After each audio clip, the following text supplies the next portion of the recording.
Olá, meus queridos amigos, paz e graça a todos vocês. É com muita alegria que estamos começando mais um estudo, a Bíblia Regra de Fé. O meu nome é Wanderson e hoje eu quero tratar com um tema que fala sobre a morte. Se existe algo que não nos acostumamos é com a morte. Curioso é que em meio às incertezas da vida, a certeza da morte é o que mais nos intriga. Provavelmente, você já se perguntou: para onde vai quando morrer? Ou se existe vida após a morte? As teorias são muitas, mas as respostas insuficientes e incertas. Ninguém se conforma com a morte. Isso sugere que não fomos criados para morrer. Em meio a todos esses pensamentos, a boa notícia é que se você tem perguntas sobre a morte, a Bíblia tem as respostas. E com todo respeito, irmãos, com todo respeito a seus princípios, eu peço licença para estudar com você o que a Bíblia ensina sobre a morte. Mas para entendermos a morte, nós precisamos conhecer primeiro como surgiu a vida. E eu convido você a abrir a sua Bíblia no livro de Gênesis, no capítulo 2, verso 7, que diz assim: Então formou o Senhor Deus ao homem do pó da terra e lhe soprou nas narinas o fôlego de vida, e o homem passou a ser alma vivente. Amém, irmãos.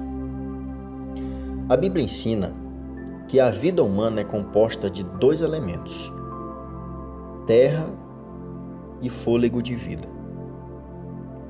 O resultado da soma desses elementos é a alma vivente. Esse termo fôlego de vida vem do original hebraico nefesh, que no grego é pneuma, que significa sopro ou respiração. Ambas palavras são também muitas vezes traduzidas como espírito, tendo como principal significado vento. Em nenhuma dessas línguas originais o termo se refere a algo imaterial que continua vivo fora do corpo ou que tem vida em si mesmo. A Bíblia diz que o homem passou a ser uma alma e não que passou a ter uma alma. Se nós temos um corpo e respiramos, nós não temos uma alma, nós somos uma alma. Em Ezequiel, no capítulo 18, verso 4, diz assim: Eis que todas as almas são minhas, como a alma do Pai, também a alma do Filho é minha. A alma que pecar, essa morrerá. Irmãos, para que exista vida, para que nós sejamos um ser vivente, nós precisamos de Deus. Porque o fôlego que nos dá a consciência de vida provém de Deus. E este fôlego, que como vimos também conhecido como espírito, ou melhor, a nossa consciência, aquilo que nos deu vida, o sopro, quando morremos, volta para Deus. E em Eclesiastes 12, verso 7 diz: E o pó volte à terra, como era, e o espírito volte a Deus, que o deu.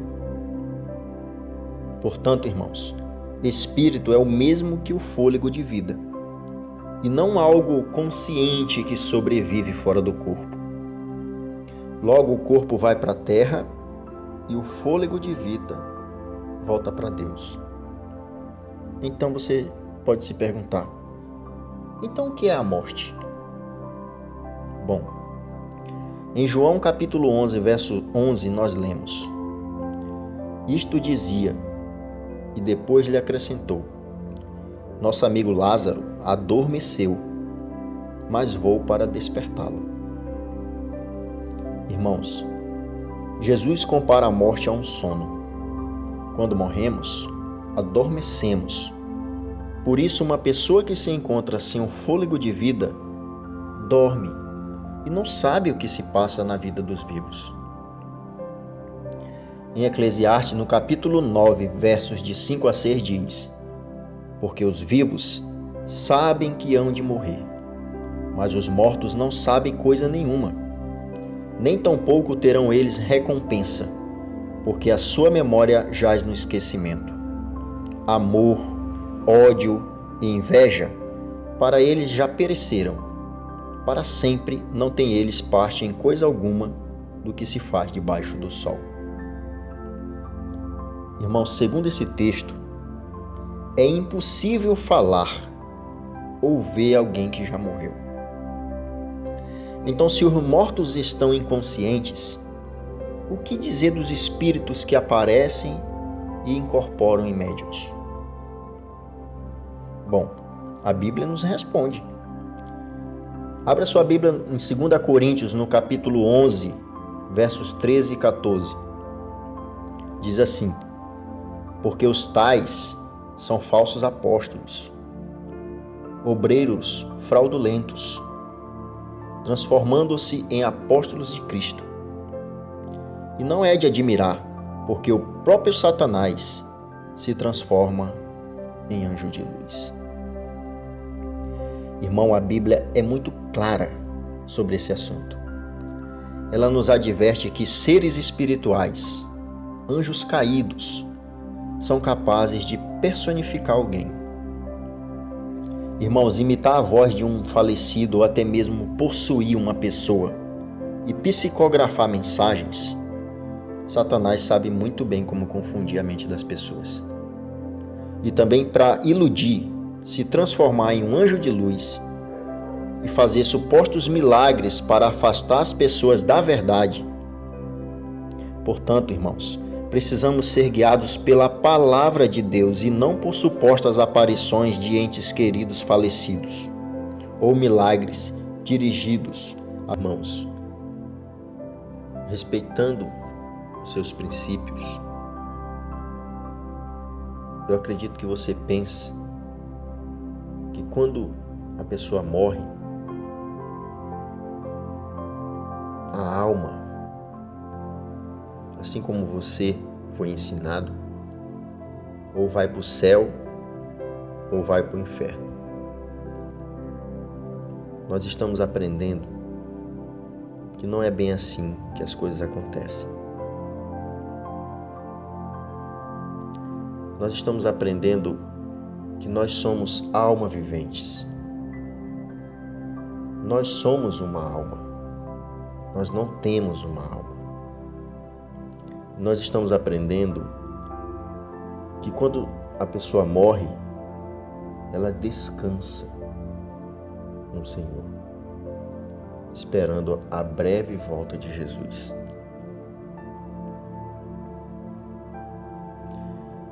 Mas então, o que a Bíblia ensina sobre consultar os mortos? Em Deuteronômio, no capítulo 18, versos de 10 a 12, nós lemos: entre ti não se achará quem faça passar pelo fogo a seu filho ou a sua filha, nem adivinhador, nem prognosticador, nem agoureiro, nem feiticeiro, nem encantador, nem quem consulte a um espírito adivinhador, nem mágico, nem quem consulte os mortos. Pois todo aquele que faz tal coisa é abominação ao Senhor. E por estas abominações, o Senhor teu Deus os lança fora diante de ti. Irmãos, a Bíblia relata, se você conhece as histórias da Bíblia, em um episódio, a Bíblia relata a trágica história do rei Saul, que foi consultar um médium em Endor, na esperança de conversar com o falecido profeta Samuel. Queridos amigos, a palavra de Deus ela é bem direta, que os mortos descansam no Senhor e que não sabem o que se passa no céu nem embaixo do sol. Não é da vontade de Deus que nós que estamos vivos, nós não devemos de forma alguma ter contato com os mortos. Não adianta, eles não vão nos ouvir. Irmãos, com toda a sinceridade, Deus não se agrada com orações a quem já faleceu. Acender velas ou qualquer tipo de culto, pois os mesmos descansam. Temos que orar pelos que estão vivos, irmãos.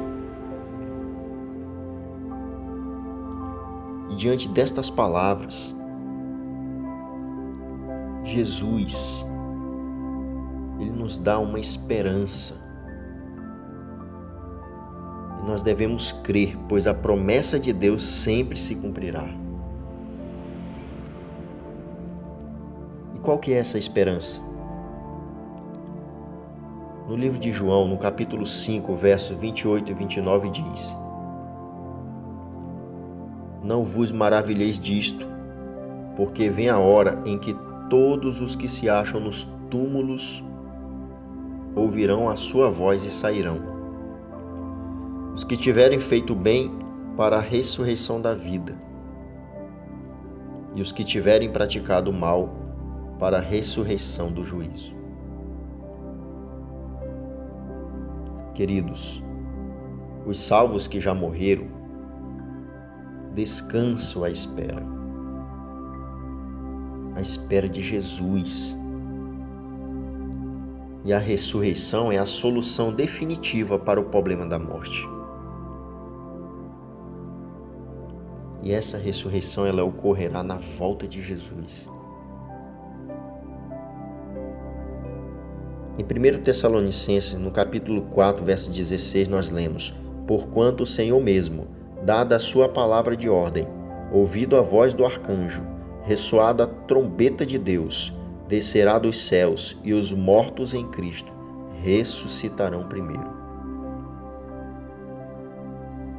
Irmãos, essa é a primeira ressurreição. Somente os salvos, aqueles que creram em Jesus, ressuscitarão para a vida eterna. Em Apocalipse, no capítulo 20, versos de 5 a 6, nós lemos: Mas os outros mortos não reviveram, até que os 1000 anos se acabaram. Esta é a primeira ressurreição. Bem-aventurado e santo é aquele que tem parte na primeira ressurreição. Sobre este não tem poder a segunda morte, mas serão sacerdotes de Deus e de Cristo, e reinarão com ele 1000 anos. Irmãos, para os perdidos, aqueles que não creram na palavra redentora de Jesus, ou seja, os ímpios, ressuscitarão após o milênio e trará juízo e condenação, a saber, a segunda ressurreição e morte. Queridos, não sei qual foi a sua reação ao ler os textos que eu citei. Talvez você esteja com saudades de alguns familiares que já faleceram e tenham esperança de um dia reencontrar-se com eles. Todos nós sentimos saudades daqueles que nos deixaram. Mas eu quero dizer algo do fundo do coração a você. Apenas Jesus é a solução para a morte. Ele disse: Eu sou a ressurreição e a vida. Isso nós lemos em João 11:25. Apenas Ele tem as chaves da morte e do inferno. Isso também nós lemos em Apocalipse 1:18. Queridos, você consegue ouvir Jesus falando isso para você? Ele garantiu que um dia não teremos mais pranto, nem dor, nem morte. Nós precisamos crer que um dia Ele trará nossos entes queridos novamente à vida. Agora eu pergunto, como está a sua vida? Se você morresse hoje, estaria em paz com Deus? Querido, você não pode deixar para amanhã. Quando Jesus voltar, os eleitos estarão juntos, tanto os vivos quanto os mortos, salvos,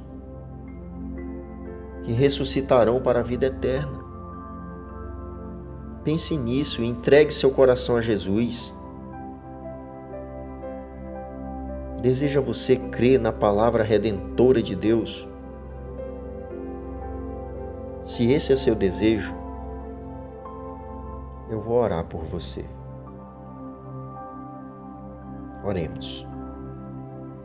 Pai amado, obrigado por nos deixar resposta para dúvidas. Acreditamos que o Senhor não nos quer ignorantes a respeito daqueles que adormeceram, isto é, os mortos.